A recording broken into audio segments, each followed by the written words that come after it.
Hello everyone, कैसे हैं आप सब। तो क्या आप खुद या आपके फ्रेंड्स एंड फैमिली में या आपके किसी रिलेटिव में या आपके आसपास या आप किसी ऐसे लोगों को जानते हैं जिनको ओसीडी की प्रॉब्लम है। अब ओसीडी क्या होता है? It is obsessive compulsive disorder. Okay, तो ये डिफरेंट वैरायटीज़ का हो सकता है। मतलब आपको किसी चीज़ के लिए बहुत ऑब्सेशन है। जैसे मैं बताती हूँ, मेरी एक लैंडलॉर्ड थी, ठीक है। तो उनको ये हैबिट थी पूरे घर को साफ रखने की। जरा सा भी कहीं गंदगी आपको उनके घर में दिख नहीं सकती। ऊपर से लेके नीचे तक दिन में 4 बार सफाई करती थी, धुलाई करती थी। इस तरह की ऑब्सेसिवनेस उनको थी सफाई के लिए। मेरी एक और जूनियर थी, उसको भी यही हैबिट थी कि उसके कपड़े बिल्कुल भी मेस्ड अप नहीं रह सकते। वो रात को 2 बजे उठ के अपने कपड़े को ठीक से संवारेगी, रखेगी। तो these are a type of obsession towards anything. So ये किसी भी चीज़ के लिए हो सकता है। आपको अपने फाइल्स के लिए हो सकता है, पेपर्स के लिए हो सकता है, आपको खाने के लिए हो सकता है, या आपको गंदगी के लिए हो सकता है। For anything. So it is a disease, it's a mental illness. ठीक है, ये एक बीमारी है। हम कहते हैं ना, अरे यार क्या इंसान है, जब देखो तब सफाई करता रहता है। तो देखिए, ये एक उनकी एक बीमारी है, एक मेंटल इलनेस है, and we need to understand this thing and they need to understand this thing कि ये क्यों हो रहा है और इससे बाहर कैसे निकलना है। ठीक है, साफ सफाई की हैबिट रखना अच्छी बात है, लेकिन किसी भी चीज़ के लिए पागलपन या मेंटल इलनेस डेवलप नहीं होनी चाहिए।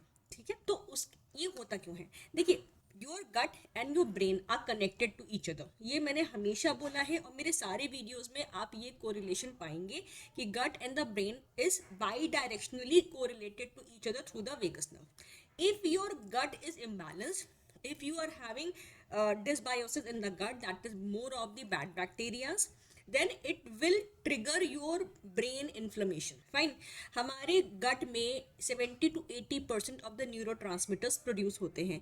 ये न्यूरोट्रांसमीटर्स बेसिकली केमिकल मैसेंजर्स हैं विच कीप्स आवर ब्रेन इधर काम और वेरी मच एग्रेसिव।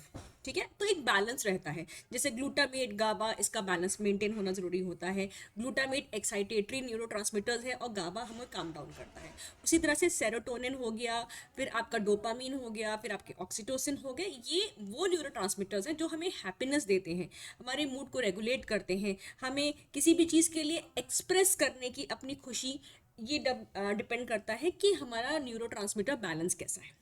फाइन, तो अगर आपका बॉडी में, अगर आपके गट में इस तरह की गुड न्यूरोट्रांसमीटर्स सेरोटोनिन, एक्सोटोसिन, गाबा, डोपामीन, अगर ये प्रोड्यूस प्रॉपर अमाउंट में नहीं हो पा रहे हैं, दैट मीन्स एक इम्बैलेंस क्रिएट होगा which will lead you to stress and depression and this obsessive behaviour.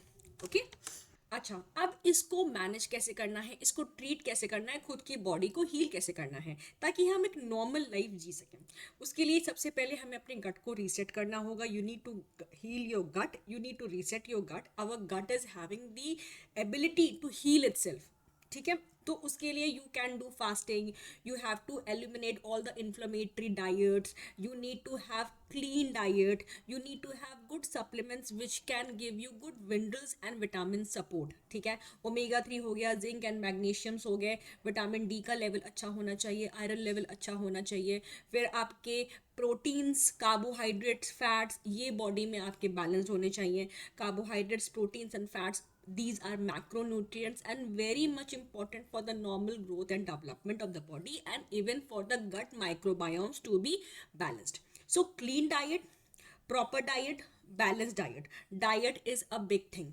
Inflammatory foods को हटाना है, वीट हटाना है, ग्लूटेन इन एनी फॉर्म हटाना है, फिर हमें वाइट राइस हटाना है, हमें डेयरी प्रोडक्ट्स हटाने हैं। ठीक है, हमेशा के लिए नहीं मना कर रही हूँ, लेकिन कम से कम 3 से 6 महीने जब तक हमारी बॉडी हील ना कर जाए हमें हटाना है। फिर उसके बाद से रेगुलर आपको अपनी डाइट को रेगुलेट करना है, मॉडरेशन में चीज़ों को लेने। मॉडरेशन इज द की for your wellness and your health. अब उसके अलावा प्लीज़ सनलाइट एक्सपोजर लीजिए। जितना आप नेचर से कनेक्ट हो सकते हैं उतना नेचर से कनेक्ट रहिए। जब मौका मिले ग्राउंडिंग कीजिए। What is grounding? नंगे पैर घास पे चलना, नंगे पैर मड में चलना, नंगे पैर जब कोई भी अर्थ से रिलेटेड कोई फ्लैट सरफेस भी हो तो वो भी चलेगा, आपको बेसिकली अर्थिंग करनी है। ठीक है, इसके अलावा वेरी इंपॉर्टेंट कि फिजिकली एक्टिव रहिए। ठीक है, कुछ नहीं कर पा रहे हैं तो कम से कम वॉक पे जाइए। ठीक है, अगर आप कर सकते हैं तो योगा करिए, मेडिटेशन करिए, all these will balance your body, balance the microbiomes, balance the energies in your body and will balance the hormones. जब आपने ये सब करेंगे तो आपकी ये जो मेंटल हेल्थ इशू है डेवलप हुई है वो भी खत्म हो जाएगी, रिड्यूस हो जाएगी, ठीक है, so that you can lead a well balanced normal life. Hope this was informative. अगर आप किसी चीज़ के बारे में मुझसे जानकारी चाहते हैं then you can reach out to me, please comment section में मुझे लिख करके ज़रूर बताइए। I am eagerly waiting for the people to comment on my videos so that मैं अपने वीडियोज़ का स्टैंडर्ड लेवल इम्प्रूव कर सकूँ, आपके अकॉर्डिंग चीज़ों को आपको बता सकूँ, समझा सकूँ। Because I have seen people running around the allopathic doctors and getting no results, बल्कि साइड इफेक्ट्स इतने ज़्यादा होते हैं कि उनकी बॉडी पूरी की पूरी धीरे धीरे दीमक की तरह ख़त्म हो जाती है। I do not want this thing. Please, allopathy is important, very important, but allopathy के अलावा भी बहुत सारी स्ट्रीम्स हैं हेल्थ एंड हेल्थ केयर की विच कैन बेनिफिट यू, ठीक है। Whenever needed allopathy is the main thing, but उसके अलावा many secondary branches of health care is there which can benefit your health. So health is the key, diet is the foundation for your health. See you there. Thank you.